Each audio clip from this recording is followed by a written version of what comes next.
Hi everybody, I'm Jess Stephenson. I'm the Head of Sales Progression at Allsop. I'm here today to talk you through the 8 steps of a finance-to-finance transaction when purchasing or selling a property in Dubai. Step 1, once the contracts are signed, will be for the bank to proceed with a valuation of the property.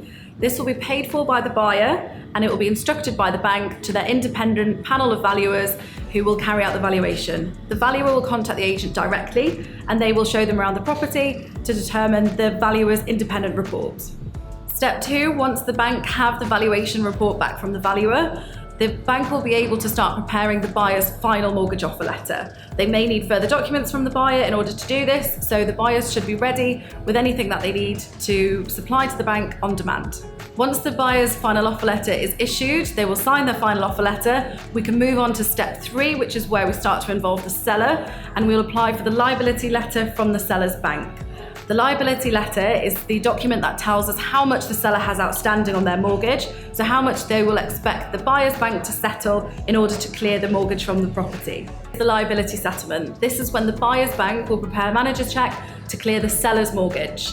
To do this, they may need the seller to be present at their bank at the may so they should bear in mind they may need to be in the country, and the buyer will need to make sure that their funds have been funded to their account at this stage. Once the buyer's bank has settled the seller's mortgage, we'll be waiting for the clearance documents to be released from the seller's bank.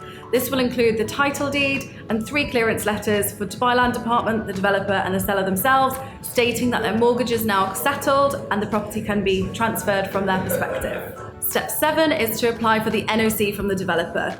This is the no objection certificate which the developer issues, stating they have no objection for the sale to proceed.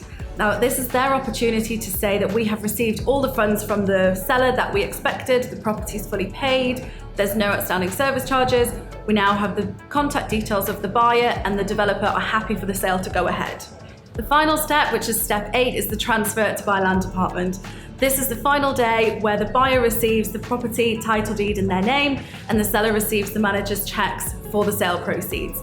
If there's any rent refunds or any service charges to be reimbursed, this is when the exchange happens and the buyer will also receive the keys if the property is vacant on transfer. If you want to know more about the sales progression process in a finance-to-finance transaction or any other transactions, feel free to contact me on the details provided.